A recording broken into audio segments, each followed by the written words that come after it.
Entusiasmo de los laburantes, que fue muchísimo, todo esto jugaba a favor. El hecho de que fuera adelantado el discurso, nunca se vio. Anunciar un discurso para las 3 de la tarde y darlo a las 2 de la tarde, y que el discurso tenga nada más que 13 minutos, parecía como tener deseos de quitárselo de encima. La ausencia de algunos gremios, las discusiones que hubo con algún palazo de por medio, no palazo en el sentido del dirigente sindical, por supuesto. Todo esto le jugó a favor y en contra en todos los análisis a la marcha de la CGT. ¿Qué dice al respecto Iván Jagroski? Lo que decimos Víctor Hugo, y tendiendo un puente con lo que traía Guille, es que le provocó un dolor de estómago al presidente. Ese malestar se tradujo en 2 despidos de funcionarios que formaban parte del gobierno, en realidad, que es la amplia estructura del Estado Nacional. Estamos hablando del viceministro de Trabajo, Ezequiel Sabor, un hombre que tenía buen diálogo con el sindicalismo y que por la marcha de la CGT, bueno, terminó como todos lo conocen, terminó dejando su cargo de viceministro de Trabajo. Él lo va a reemplazar Horacio Pitrau, que tiene una larga carrera en el ámbito y en el fuero laboral. En el caso de Luis Servino, llama más la atención todavía el despido o el destrato a la Confederación General del Trabajo. Servino, que era superintendente de Servicio de Salud, un hombre de José Luis Lingeri, fue despedido directamente por el malestar que generó en el gabinete la marcha de la Confederación General del Trabajo. La tarea de Servino en la Superintendencia de Servicio de Salud no era cuestionada por los gremios y hasta ayer tampoco era cuestionada por el gobierno nacional. La tarea del superintendente de Servicio de Salud. ¿Qué es, Víctor Hugo, lo que la Superintendencia de Servicio de Salud? Tiene lo que se llama la Caja de las Obras Sociales. La Caja de las Obras Sociales es un dinero de aportes impositivos de los sindicatos a la superintendencia, en este caso antes era APE, ahora es todo nucleado en la Superintendencia de Servicio de Salud, que lo que hace es generar un fondo anticíclico para recursos de alta complejidad. Por ejemplo, se necesitan trasplantes de X cuestión, el sindicato lo paga, el fondo lo que hace es reintegrarle. Se fue acumulando esa cantidad de plata y cuando Víctor Hugo les recordaba hace una hora atrás más o menos que el año pasado el presidente anunció el dinero ese que era de los afiliados. Sí, claro. Verlo.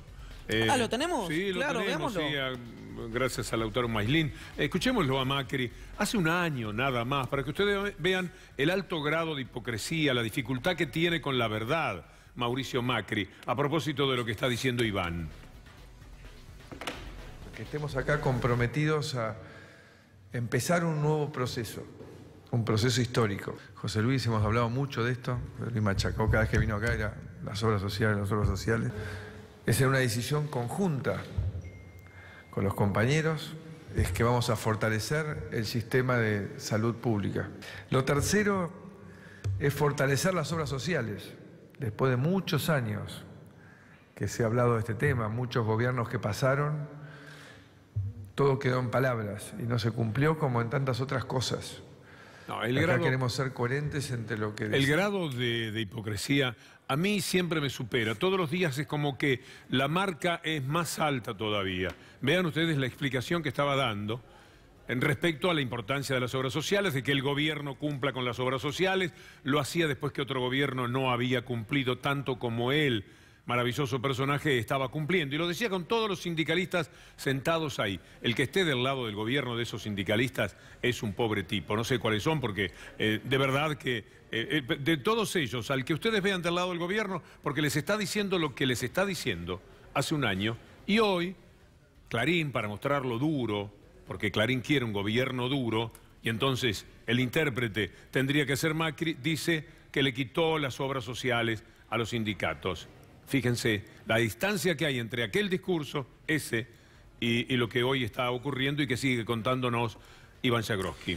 Bueno, Víctor Hugo, entonces este fondo que había estado inmovilizado, creo recordar que en las arcas del Banco Nación en la última década, en el acto que el presidente en realidad que acabamos de mostrar y que presentó el año pasado, le devolvía en diferentes etapas el dinero a los gremios, la mayor parte en un bono en el 2020. Mi duda mi duda y que no la puedo saciar, Víctor Hugo, es si ahora el gobierno tiene herramientas para retasearle con la asunción de Tarico, en realidad creo que es un ascenso, al frente de la Superintendencia de Servicio de Salud, los fondos de ese fondo de redistribución solidario a los gremios. ¿Cómo es la pregunta entonces? No, si el gobierno... Lo tenemos a Mariano Martín.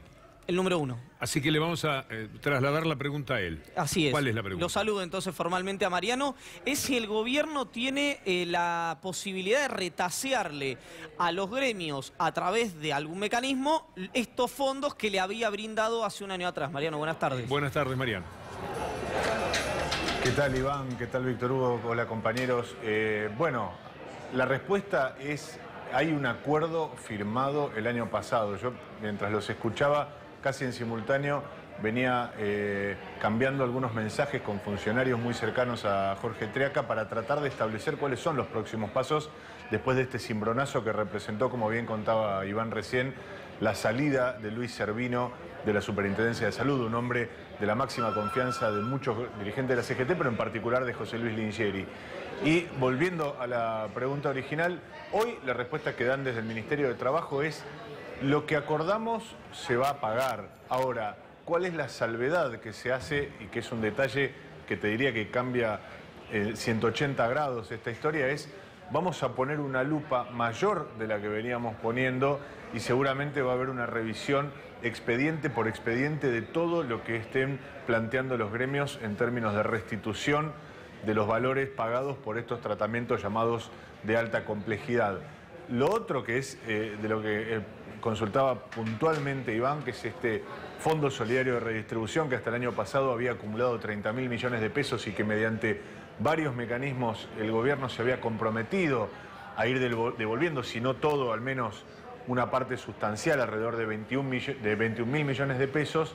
Eso, insisten desde el gobierno que hoy no está en discusión que vaya a retornar en algún momento a las obras sociales sindicales. Pero lo va a demorar todo lo que pueda. La demora, de nuevo, claro, la demora es la manera de presionar, de extorsionar a los dirigentes sindicales. Y eso empezó hoy con la tapa del diario Mafia y se prolonga con lo que el gobierno evidentemente sigue diciendo sobre este tema, Mariano. Te agrego un dato, Víctor Hugo. El manejo de los tiempos para la restitución de estos fondos es casi, te diría, un invento kirchnerista. Néstor Kirchner y mucho más Cristina Fernández de Kirchner aplicaban un criterio muy político, aunque ajustado técnicamente para esta devolución de fondos. ¿Cuál es la diferencia? Que el kirchnerismo nunca dijo: nosotros vamos a poner de nuevo en el control de los sindicatos toda esta plata. Macri, como promesa de campaña a los dirigentes sindicales, les dijo: esta plata les va a volver por completo a las obras sociales sindicales. Hoy es eso lo que vuelve a estar en discusión con la salida de Servino y la consecuente asunción en los hechos y con más fortaleza que nunca del ala política del gobierno sobre la distribución de estos recursos. En la definición de este funcionario que hoy asume que hasta ayer era el gerente general de la Superintendencia de Salud y que desde hoy es el nuevo superintendente, es: no lo interpretes como un líbero, como un técnico, como un funcionario más. Sandro Tarico, el nuevo superintendente, es Jorge Triaca, es Mauricio Macri, y te agrego otro nombre, es también en algún sentido Graciela Ocaña, una de las figuras estelares del elenco de Cambiemos para estas elecciones como candidata. También tiene su vector este hombre, Sandro Tarico, en la hormiguita Graciela Ocaña, que tuvo su paso, por supuesto, por el área de salud años atrás durante el kirchnerismo. Todo está en rediscusión y todo está en rediscusión de la peor forma para el sindicalismo. Está claro que el gobierno resolvió tomar represalias contra los dirigentes sindicales, haciendo una clara distinción, Víctor Hugo. Aquellos que estaban arriba del palco van a tener una consideración muy drástica respecto de todo lo que sean sus requerimientos, su relacionamiento con el poder, y quienes estaban debajo del palco o quienes no participaron de la movilización de ayer van a tener, por supuesto, una política de puertas abiertas y una consideración mucho mayor por parte de los funcionarios del Ministerio de Trabajo y, consecuentemente, del ala política del gobierno. Esto incluye a Rogelio Frigerio, a Mario Quintana y a otros funcionarios que tienen este vínculo tan habitual con el sindicalismo tradicional. Como dice mi amigo, querido colega Gustavo Campana, no hay neoliberalismo sin traición. Los que estaban arriba y los que están abajo saben perfectamente de qué está hablando uno. No habrá fortalecimiento del neoliberalismo, no habrá fortalecimiento de la flexibilización laboral que se viene, no habrá fortalecimiento de lo que son las pensiones no contributivas que van a tener miles de trabas. No habrá todo eso sin los traidores que se quedan abajo esperando la bendición y la caricia nada menos que de un gobierno neoliberal. No hay neoliberalismo sin traición, es un poco la síntesis que yo me permito hacer. Mariano, muchísimas gracias. Me gustaría tener dos líneas tuyas, porque para nosotros sos number one de esta actividad, sobre lo que te dejó la marcha. Tiene que ser breve por tiempos, pero me gustaría escucharte sobre eso concretamente. La marcha me dejó sabores diferenciados. Una vez más puso de manifiesto la capacidad de movilización de un sector del sindicalismo, estamos hablando concretamente de Hugo Moyano, con colaboración de la CTA y de las organizaciones sociales, pero concretamente lo que se puso en la calle fue el poderío de movilización de Hugo Moyano, con todo lo que esto implica, que es, no estuvo el potencial general del sindicalismo, que son los gordos y los gremios independientes que volcaron casi, te diría, a reglamento a sus afiliados a las calles, y Moyano dijo, yo voy a ser el que va a negociar con el poder después de las elecciones. El gobierno con estos desplazamientos, pocas horas después de la marcha, le dijo, si vos vas a ser el que negocie con nosotros, vas a asumir estas consecuencias. Por eso, la sensación que me queda después de la marcha de ayer y de la decisión posterior del gobierno, Víctor Hugo, me parece que vienen tiempos muy turbulentos, y en el gobierno creen que esta confrontación que está por iniciarse con el sindicalismo más tradicional le va a redundar en votos en las próximas elecciones. A ese criterio y a ese razonamiento habrá que cotejarlo con la realidad, por supuesto. Como me gustaría tener tiempo para preguntarte si te parece que a Moyano nuevamente le van a llover denuncias y ataques en los próximos tiempos, como aquello de Suiza o como aquello del crimen de Rosario, con el que no tenía nada que ver, pero se lo endilgaron con un dibujo insólito, increíble, que le hizo el diario Clarín con las manos ensangrentadas. Después, cuando él sale de la relación cordial que tenía con el anterior gobierno y se sienta en TN, las cosas mejoraron para la vida de Moyano. La pregunta sería si vos crees que van a empeorar otra vez. En honor a la brevedad que me pediste, Víctor Hugo, la respuesta es sí, va a suceder exactamente eso. Gracias, Mariano. Gracias a vos por la comunicación. Mariano Martín, un verdadero lujo que nos damos en el programa. Estamos de verdad dándonos satisfacciones muy, pero muy grandes con los colaboradores a los cuales recurrimos. Y además tenemos uno